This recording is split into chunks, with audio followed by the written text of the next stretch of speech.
Miembro superior y el miembro inferior en el auditorio. Ahorita vamos a ver nuevamente el objetivo de lo que es cráneo y cuello, ¿sí? Comenzamos con el cráneo como una parte de la porción más alta del esqueleto central, axil o axial, junto con el tórax y junto con la espina dorsal, con el mnemotécnico de TEC, que era tórax, espina y cráneo. Y hablamos que el cráneo pues cumple con varios objetivos que dice entre las funciones del hueso, como son protección, pues porque va a proteger aquí al globo ocular con todos los músculos, arterias, venas y nervios que mueven a estos globos oculares, como también al órgano del olfato, de la audición, del equilibrio y del gusto, y también a lo que es el neurocráneo que protege el encéfalo, el cerebelo y el tallo cerebral. Entonces, este cráneo presenta 22 huesos divididos en bóveda craneal, base del cráneo, neurocráneo y viscerocráneo. Cuando hablamos de la bóveda, 4 huesos, pafo. Cuando hablamos del viscerocráneo, 14 huesos, 15 en ocasiones con enterodermoides, ¿verdad? Pero la mamá nasa come pavo, que ahorita vamos a ver, F, ET y ecto, que era la base del cráneo, 8 huesos para 3, 2 y 3 en la parte de atrás. Y la parte de lo que es el neurocráneo, 8 huesos, F, bote, que era el esfenoides, el frontal, el etmoides, parietales, occipital y temporal. Que había huesos pares, ¿verdad? Y que había huesos pares, también huesos impares. Y ahora vamos a ver en el cráneo cosas más detalladas. Primero, el frontal constituye el hueso más anterior y más superior de todo este cráneo.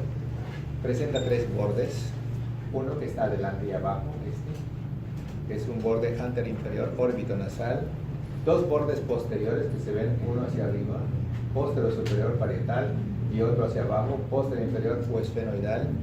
Presenta 2 partes importantes, una vertical, como lo hace el occipital, una horizontal, como lo hace el occipital. Eso, que es la escama y la porción orbitaria, son las 2 partes que tiene este hueso. Hay una serie de orificios que vamos a ver, como el agujero que se encuentra acá, que es un agujero supraorbitario donde va a pasar el paquete vascular-nervioso supraorbitario. Unas zonas que sobresalen, que se conocen como eminencias frontales, una zona lampínea conocida como glabela, ¿verdad? Y ocasionalmente una sutura metópica, que es el resultado de la fusión de las 2 mitades del frontal. Este frontal va a participar en el techo de la órbita junto con esta partecita que es el esfenoides ala menor, en un hemotécnico que era FEM, porque abajo estaba junto con esos 2 que era el malar, el maxilar y el palatino, en lo que es el suelo de la órbita, cuya característica principal era el conducto infraorbitario que salía por el agujero infraorbitario, y es donde pasa el nervio infraorbitario, que no es más que el maxilar superior, que es la segunda rama de Omami, que sale por el agujero redondo. Y también podemos ver que la pared interna, como vamos a ver más adelante, tiene a esta uña que está acá, que es el hueso unguis o lagrimal, y vemos acá a lo que es el frontal con el etmoides y atrás con el esfenoides, hacia un hemotécnico de la FES, para luego pasar a la parte externa donde está esto que es el malar, junto con el mayor del esfenoides y el frontal, mamafrón como hemotécnico de la pared externa y mamafrón como hemotécnico de la base de la órbita. En el fondo, un conducto óptico no arseo, nervio óptico, arteria central de la retina, arteria oftálmica, una hendidura que está entre el ala menor y el ala mayor del esfenoides, hendidura esfenoidal o orbitaria superior, donde pasa 3.456 venas oftálmicas, y aquí una hendidura entre el amarillo y el verde, que es la hendidura orbitaria inferior esfenomaxilar, donde pasa Nissen, que era el nervio infraorbitario y cigomático facial. Uno se dirigía hacia adentro y otro se dirigía hacia afuera, teniendo 3 orificios alrededor de la base, supraorbitario, infraorbitario y cigomático facial, ¿sí? Los huesos propios de la nariz, huesos rectangulares, 10 características, 4 bordes, 4 ángulos y 2 caras, un borde medial, nasal, un borde lateral maxilar, un borde superior frontal, un borde libre donde va el cartílago de la nariz, y vamos a encontrar sus ángulos respectivos. Y abajo o en el fondo encontramos a un etmoides que va bajando con su lámina perpendicular para articularse con este hueso que está aquí como rosadito violáceo, que es el vómer, haciendo un hemotécnico de la pared medial de Evo, y teniendo los huesos turbinales o cornetes inferiores como huesos independientes, ¿verdad? Y luego a este hueso que está en el centro, que era capacifrón, donde estaba el cuerpo, ¿sí? Y las apófisis, que una es externa o malar, que una es ascendente o frontal, que una es inferior alveolar y otra es posterior o palatina, teniendo en su espesor como hueso neumatizado al seno maxilar, ¿sí? Y hablamos de que los senos paranasales son los espacios en los huesos que están junto a la nariz, que incluyen a 4, el frontal, ¿verdad?, el etmoidal, el maxilar y el esfenoidal, que está en el fondo de toda esta región. Y vamos a encontrar abajo al hueso más fuerte y al único móvil, que corresponde al mandibular maxilar inferior, que pertenece con un cuerpo en forma de U, y en donde encontramos estos agujeros mentonianos que están por debajo del segundo premolar de cada lado, de la misma forma como el conducto parótido de esternón desemboca frente al segundo molar, pero de la parte superior, ¿sí? Este está a la altura, aquí están los incisivos centrales, incisivos laterales, caninos, premolares. Entonces por debajo del segundo premolar, ahí se localiza supuestamente el agujerito donde va a salir el nervio alveolar inferior o dentario inferior. El cuerpo con sus ramas es divergente y las ramas ascendentes también son divergentes. El sitio donde el cuerpo se une a la rama presenta los ángulos o goniones de cada lado. Aquí la sífilis mentoniana y acá abajo la protuberancia mentoniana, ¿correcto? Entonces, espino nasal anterior, abertura piriforme de la cavidad nasal, 4 paredes, medial, lateral, superior, inferior. Aquí está la foseta lagrimal y allá hay una H a los lados donde se encuentra el eptelio, ¿sí? Pasa a la que sigue. Si nosotros vemos a la órbita, vemos acá la F es F, FEM, y aquí malar mayor de los esfenoides y frontal mamafrón, pa, mamá como mnemotécnico del suelo, ¿verdad? Aquí el conducto infraorbitario, aquí normalmente se encuentra la tróclea, aquí arribita se encuentra lo que es la foseta lagrimal y los orificios alrededor de lo que es la base de la órbita. ¿Lo que sigue? ¿La que sigue? Cuando vemos en la vista lateral, lo importante es la convexidad de los huesos, que cumplen con 2 objetivos: darle un poquito más de amplitud al endocráneo y al mismo tiempo disminuir el traumatismo directo que se recibe en las diferentes áreas de esta región del esqueleto. Tenemos el frontal, que se articula hacia atrás en una estructura frontoparietal o coronal.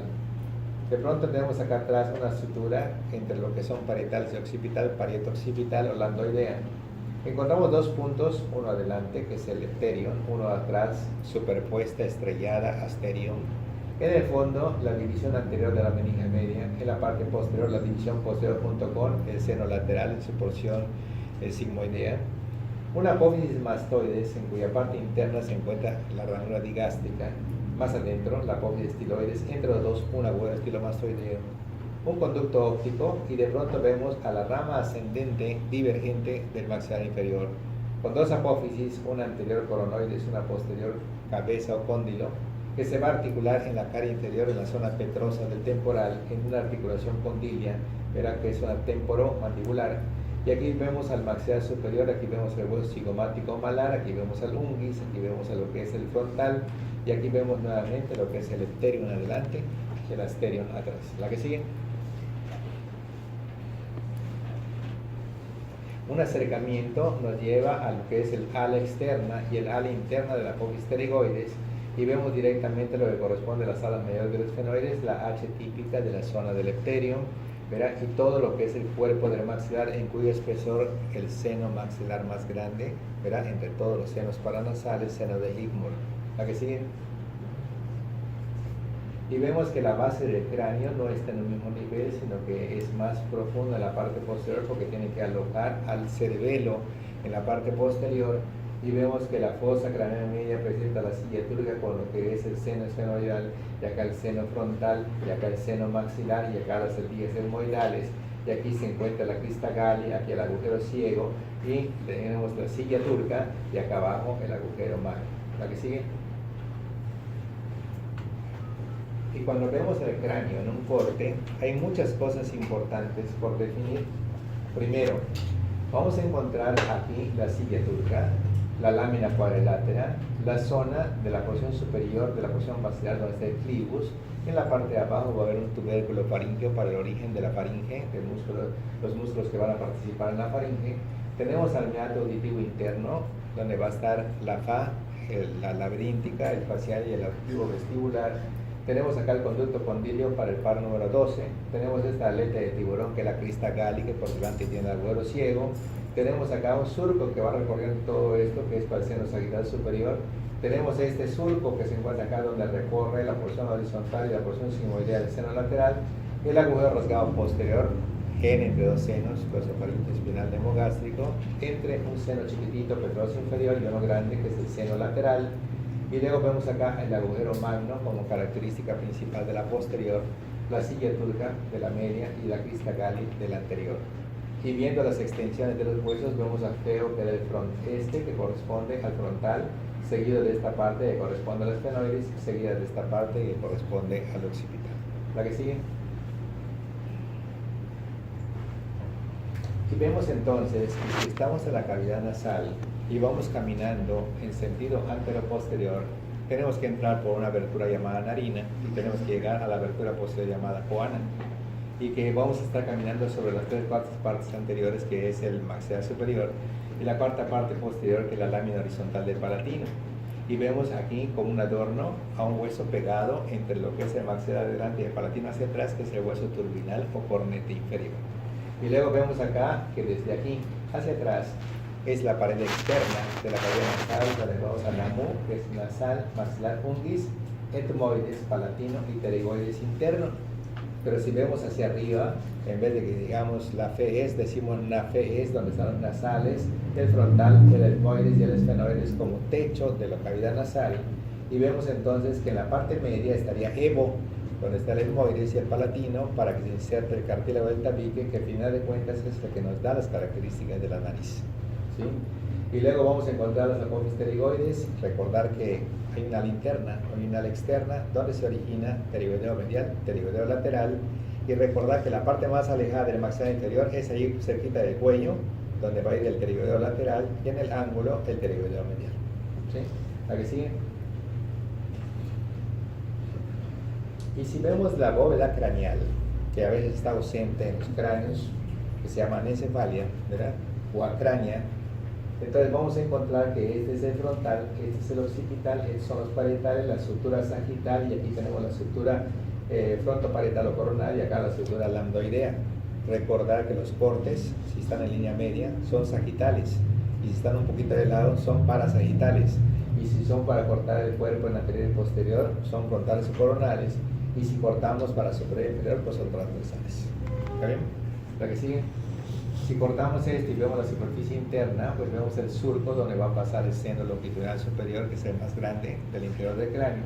Vemos las fosetas donde se va a reabsorber el líquido cefalorraquídeo cuando entra la aracnoides al seno sagital. Y vemos aquí las arborizaciones de lo que es el trayecto donde van la rama anterior y la rama posterior de la arteria meningia media. ¿La que sigue? Y en la cara inferior vemos muchas cosas. Veamos aquí, tiene más de 40 cosas. Aquí vamos a ir parte por parte, a ver si es cierto. Aquí están las etiquetas. Por ejemplo, vamos a ver que esta parte se llama perfecto. Esta parte se llama cresta occipital externa. Esto se llama línea local o curva superior del occipital. Esta línea curva inferior del occipital aquí. El cóndilo aquí. Todo esto. Porción maxilar. El conducto condilio que va de acá a aquí. Agujero carotidio. Todo es el peñasco, este agujero. El agujero rasgado. Rasgado anterior, llamado carotidio o lacero, ¿correcto? Aquí. Mastoides. Mastoides, este agujero.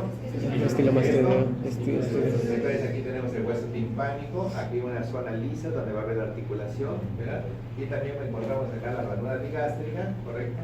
El agujero oval, el agujero espinoso, el ala menor de los esfenoides, aquí directamente las apófisis pterigoides, aquí tenemos lo que es mapa, maxilar, palatino, y ahora vamos a ver, que pongan las etiquetas para ver todas las cosas que acabamos de mencionar. Por ejemplo, aquí decimos que esta, ¿verdad? La protuberancia occipital externa, aquí la cresta occipital externa, aquí la línea curva inferior del occipital, aquí vemos el conducto condilio, y aquí encontramos el cóndilo, y aquí encontramos el conducto condilo también, el hipogloso, aquí el agujero occipital, aquí la porción basilar, aquí el tubérculo faríngeo, aquí trajeron el foramen acero, aquí tenemos directamente lo que es el peñasco, aquí tenemos el agujero carotídeo, aquí tenemos el hueso timpánico, aquí tenemos el hueso estilomastoideo, aquí el mastoides, aquí la estiloides, aquí está a un lado, y aquí el agujero espinoso, el alambrado de los esfenoides, y así por el estilo.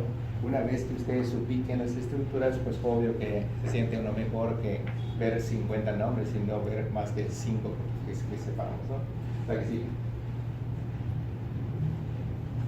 Y si vemos la base del cráneo, entonces podemos ver que en la base del cráneo, parado nosotros desde aquí y viendo toda la base del cráneo, podemos ver unas líneas sobresalientes aquí y otra línea acá, donde ese límite va siguiendo el borde posterior del ala menor del esfenoides para delimitar el límite posterior del anterior y el límite anterior de la media, y el borde superior del peñasco del temporal para delimitar el límite posterior de la media y el límite anterior de la posterior, ¿sí? Y vemos que hay amepo, anterior, medio y posterior, con 3 colores: F, donde está el etmoides, el frontal y el esfenoides, donde está ET, que corresponde al esfenoides y al temporal, donde está este amarillito con este y este eto, que es esfenoides, temporal y occipital, como la parte posterior, en donde hay varias cosas importantes. Está la crista galli, está la silla turca, está el agujero magno, donde el hueso principal es el frontal, el hueso principal es el esfenoides, el hueso principal es el occipital, donde en la parte posterior hay una cruz que divide en 2 fosas cerebrales posteriores arriba y 2 fosas cerebrales hacia abajo, ¿verdad? Y donde vamos a encontrar agujero rasgado anterior, agujero rasgado posterior, agujero oval, agujero espinoso, agujero redondo, hendidura esfenoidal, ¿sí? Conducto óptico, un montón de orificios para el primer par craneal, y por delante el agujero ciego, donde va a pasar la vena de Hesperino. ¿La que sigue? Que no me gustan los colores, pues hacia el natural, esos son los orificios, ¿verdad? En donde encontramos las apófisis craneales anteriores, las apófisis craneales posteriores, los conductos ópticos que terminan hasta este nivel. La que sigue. Y entonces en el neonato podemos ver unas zonas de membrana que se conocen como fontanelas, que son 6, 2 en línea media, una romboidal grande, que es la tregmática, una triangular menor, que es la lambdoidea, una anterolátero inferior, que corresponde a la etérica, y otra posterolátero inferior, que corresponde a lo que es la etérica, la astérica, perdón. ¿La que sigue? Este bebé mirando hacia arriba, ¿verdad? Esta es la fontanela grande, que es la plasmática, esta es la fontanela. Vean cómo está la estructura metópica a este nivel, ¿correcto? La que sigue. Y vemos directamente cómo este cráneo va a estar asentado sobre la primera vértebra, que es atípica porque no tiene cuerpo, no tiene apófisis espinosa, tiene arco anterior, arco posterior, es el atlas. Y luego habíamos visto que habían 3 características de ellas: cuerpos pequeños, ¿verdad? Apófisis espinosas bífidas, agujeros o forámenes transversos en su apófisis transversa, inclusive la parte superior del cuerpo tenía forma de un ganchito. ¿Cómo se llama? Apófisis. ¿Ah?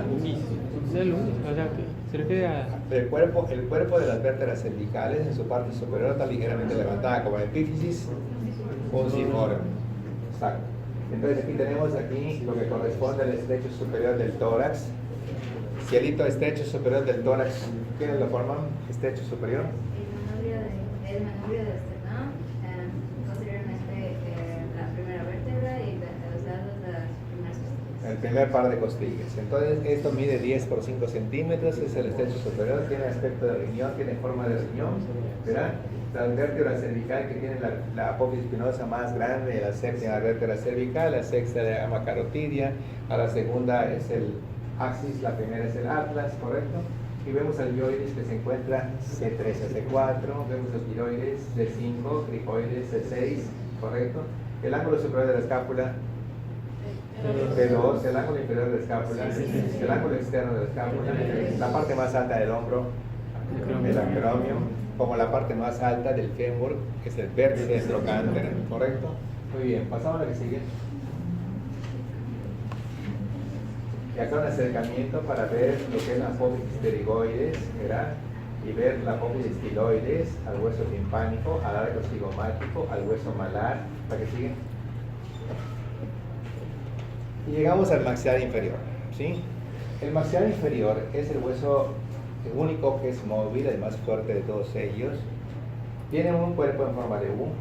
Presenta normalmente debajo del segundo premolar la desembocadura del conducto que está viajando desde aquí hasta salir a ese nivel del lado correspondiente por un conducto dentario o un conducto alveolar, que es lo mismo, que se inicia en el agujero dentario o alveolar protegido por la espina de Spix, y que esta línea no es más que la división del borde anterior que viene hacia adentro como línea oblicuo interna amiloidea y viene hacia afuera como línea oblicuo externa que remata específicamente en el agujero mentoniano, y que este se encuentra en la parte del segundo premolar. Vean ustedes acá, aquí están los incisivos, los otros laterales, y luego primer premolar, segundo premolar y luego los molares. Aquí tenemos la desembocadura del conducto que viene acá, pero hacia la parte interna vemos que esta línea divide el cuerpo en una fosa sublingual, una fosa submaxilar, y aquí en esta partecita estaban las apófisis, geno superior, geno inferior, la línea amiloidea y las fositas digástricas. En total hay 3 fositas, ¿sí? Y así como decíamos el mnemotécnico de Pazuzu, ¿qué era Pazuzu? Las glándulas salivales, que son submaxilares y sublinguales. Entonces acá es di, ¿verdad? Y las otras su, que es sublingual y digástrica, pasa la que sigue. 3 fosas en la parte interna de lo que es esta. Aquí tenemos aquí unas fositas digástricas, sublingual y submaxilar y susu. Aquí las 3 fositas de la parte interna del cuerpo, y G, donde están estas que corresponden a las apófisis geno superiores, geno inferiores, amiloideas y digástricas, ¿correcto? Y le dicen acá espinas mentonianas a esto, que es lo mismo que las apófisis geno superior y geno inferior. Muy bien, línea amiloidea, espina de Spix, agujero dentario. Aquí vamos a ver cómo va a salir el nervio maxilar inferior para luego una ramita meterse acá y otra ramita venir a la lengua. Pasa la que sigue. Aquí está. Sale por el agujero oval y viene normalmente un nervio que va directamente acá al conducto dentario, que es de la rama dentaria, y otra que se dirige a los 2 tercios anteriores de la lengua, en la rama lingual, y el mnemotécnico era Madelin, que era mandibular, dentaria y lingual. Ok, la que sigue. Y aquí la articulación sinovial, ¿verdad? Condilia, la que sigue. Y aquí llegamos al atlas. El atlas es una vértebra típica, presenta un arco anterior y un arco posterior, no tiene cuerpo, carece de apófisis espinosa, y tiene como característica que la primera, ¿verdad?, el agujero transverso está más hacia afuera, y por lo tanto la arteria vertebral tiene que irse hacia afuera para entrar a este agujero, dirigirse hacia atrás y labrarse un surco en la raíz del arco posterior, atravesando una membrana que está acá, occipito-artroidea posterior, porque acá adelante hay otra que es occipito-artroidea anterior, ¿verdad? Y luego vemos a la axis, que presenta la apófisis espinosa bífida, presenta aquí la apófisis odontoides y presenta una carilla donde va a pasar un ligamento propio del atlas, que es el ligamento transverso del atlas, que es el que va a tener prolongación hacia arriba y hacia abajo, transverso occipital y transverso exoideo, cubriendo normalmente al que va a ser el que está acá, el ligamento apical, y los que están acá a los lados, que delimitan los movimientos laterales, ligamentos laterales o alares, o occipitos odontoideos laterales o alares. ¿La que sigue? Y luego vemos aquí la columna cervical y recordamos que el feto nada más tiene una curvatura en forma de C, ¿correcto? Es una curvatura primaria. Y conforme este feto normalmente empieza a tener fuerza en su cabeza y trata de levantar la vista, va a formar su curvatura cervical. Y cuando este feto empieza a gatear y empieza a querer levantarse, va a formar la curvatura lumbar. Por lo tanto, hay 4 curvaturas que amortiguan normalmente el peso de nuestro cuerpo, y que al mismo tiempo la columna debe estar en línea media y el tamaño de las vértebras ir creciendo de arriba abajo por el peso que se tiene que soportar. Pasamos a la que sigue. La que sigue. Esta vértebra prominente, C7, ¿verdad? Apófisis espinosa bífida, agujero transverso, cuerpo pequeño, las epífisis en forma de ganchito, que se encuentra a este nivel, propio de las vértebras cervicales. La que sigue. Pero cuando ya empezamos a pasar de las vértebras cervicales a las vértebras dorsales, empiezan a aparecer las carillas articulares a los lados del cuerpo y en sentido anterior a la apófisis transversa. ¿Siguen? Y luego vemos aquí una radiografía cómo se encuentran las vértebras cervicales, ¿verdad? La que sigue. Y luego vemos entonces en esta vista anterior a LEA, ligamento espinal anterior, ¿verdad? Y este está prácticamente delante de esta, que es el ligamento o membrana occipito-artroidea anterior. El tubérculo faríngeo, la porción basilar del occipital, correcto. El alumero carotidio, donde encuentra la carótida, correcto. Y aquí presentamos aquí lo que corresponde a la apófisis estiloides. Y de este lado vemos la membrana occipito-artroidea posterior, que está atravesada por esta arteria vertebral, que al final de cuentas va a pasar a los lados del tallo cerebral y se va a unir en sentido anterior para formar, y el tronco basilar ya va a estar sobre la membrana tectonia y va a entrar al clivus para dirigirse a la lámina cuadrilátera y terminar con cepo, que son las cerebrales posteriores, y participar en el polígono de Willis. También vimos que las vértebras presentan todas ligamentos, excepto normalmente los pedículos, que dejan los agujeros raquídeos para los nervios periféricos. Y también vimos que las láminas empezaban con LA para ligamentos amarillos, interarticulares, intertransversos, interespinosos, y que la parte más posterior del interespinoso, uniendo punta con punta, supraespinoso, y que a nivel de C7 hacia arriba, la cresta occipital externa, se convertía en ligamento nucal o cervical posterior. Bien, ¿para qué sigue? Aquí vemos el ligamento nucal, perfecto, y vemos acá directamente el ligamento espinal anterior, aquí. Vemos la membrana occipito-artroidea anterior, la membrana occipito-artroidea posterior, la que sigue.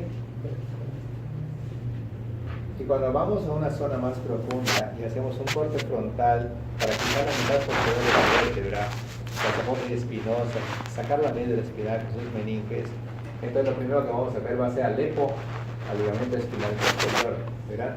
Que a la altura de lo que es el axis, es la segunda vértebra, empieza a crecer un poquito más, se vuelve un poquito más ancho y se llama cinta media membrana tectoria, que va dirigida hacia la cara superior de la porción basilar del occipital, en donde a continuación veremos el clivus, y por aquí las arterias vertebrales se unen para formar el tronco basilar. Y si nosotros desprendemos de acá y lo bajamos, veríamos esta cruz, que es el ligamento cruciforme.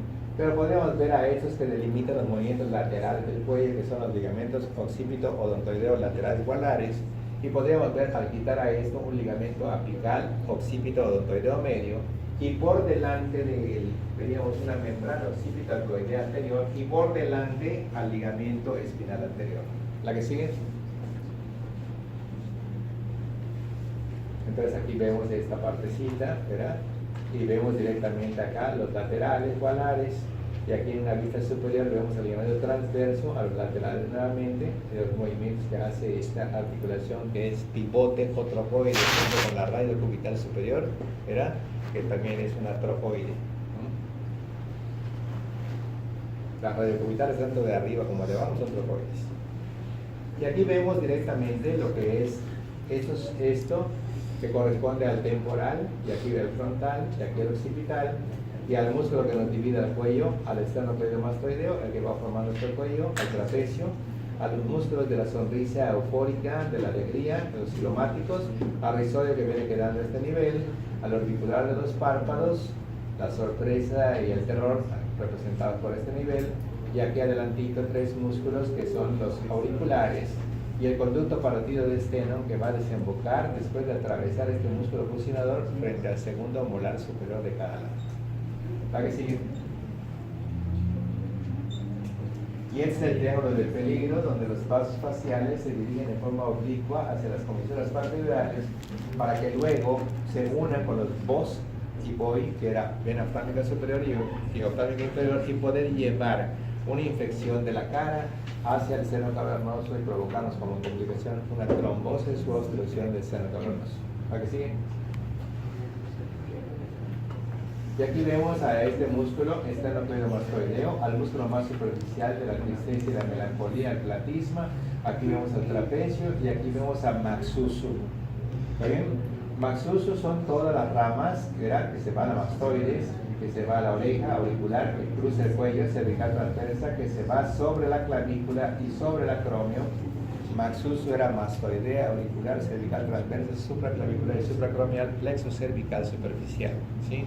Eso lo vamos a ver en el siguiente módulo, sistema nervioso, en cuya profundidad nace el nervio más importante para la respiración, para la inspiración, que es el nervio frénico para el diafragma. ¿Ok? Entonces el frénico es de C3, C4 y C5, y vamos a encontrar que pertenece a este. Y vean los músculos auriculares superior, anterior y posterior, y en la profundidad el músculo temporal. ¿La que sigue? Y aquí son los territorios de inervación del oftálmico, del maxilar superior, del maxilar inferior, y todo esto de que acabamos de ver del maxuso, que es el plexo cervical superficial. ¿La que sigue? Y aquí vemos entonces al músculo más fuerte, que es el massetero, ¿verdad? Y vemos directamente al orbicular, y vemos al triangular, al cuadrado y al borla triquamem, que es el mentoniano, y vemos directamente acá el esternocleidomastoideo y la formación de esta vena yugular externa, que se ve en otro momento, que es retrafo, que era la retromandibular y la auricular posterior. Y aquí directamente a estos músculos, este que está acá temporal, y esos tres chiquititos, los auriculares superior, anterior y posterior. Y aquí se puede ver el facial, que también vamos a ver en esta etapa, que después de haber salido por el abuelo estilomastoideo, tiene que atravesar la parótida y te nos va a dar una rama que se dirige hacia arriba, una rama temporal, una rama cigomática, luego una rama que se va a la boca, una rama al maxilar y otra al cuello, te sigo, bu, ma, ser. ¿La que sigue? Y acá en una vista superior se puede ver que esta es la rama del maxilar inferior, ¿está bien? Y vemos cómo está por dentro el pterigoideo medial y cómo está por fuera el massetero, el conducto, donde va la arteria, el nervio dental inferior y la glándula parótida atravesada por T, sigo, bu, ma, ser. Las ramas del séptimo par craneal facial. La que sigue. Cuando hacemos una disección en el cuello, para poder llegar a la tráquea se necesitan 4 planos, ¿sí? El primer plano, lo del platismo musculocutáneo, pero al quitarlo se ve fácilmente que el siguiente plano corresponde al esternocleidomastoideo. Y recuerden que es esto, eran los 4 músculos del grupo infraoideo en 2 planos, unos que eran directos, primer plano, homoioideo, esternoioideo, y otros que eran indirectos, esternotiroideo y tiroideo, para formar los 4 planos que necesitamos. Vamos a hacer la disección. Quitamos este plano, vamos a decir, y aparece entonces aquí el esternocleidomastoideo, aquí, y aparece este que es el trapecio, y de aquí aparecen estos grupos musculares. Este es directo, homoioideo, este es directo, esternoioideo, y atrásito está este plano, esternotiroideo, y este chiquitito, tiroideo. Pero si nos vamos al triángulo posterior, vemos a SOC, el anterior, pasa al anterior. Vemos a SOC, que es el supraclavicular, también llamado homoclavicular, y uno que está más acá arriba, que es el triángulo occipital, en donde vemos un triángulo escaleno al fondo, donde está el plexo braquial troncos primarios, vemos otro triángulo chiquitito acá esternoclavicular, vemos un triángulo anterior del cuello, vemos un triángulo submaxilar, un triángulo supraioideo, un carotidio superior y un carotidio inferior, y decimos su, ca, ca. ¿Sí o no? Carotidio, submaxilar y supraioideo. Arriba, y acá so, que era el supraclavicular, el occipital, triángulo posterior, y acá triángulo clavideltopectoral, el deltoides y el trapecio, que siempre se respetan.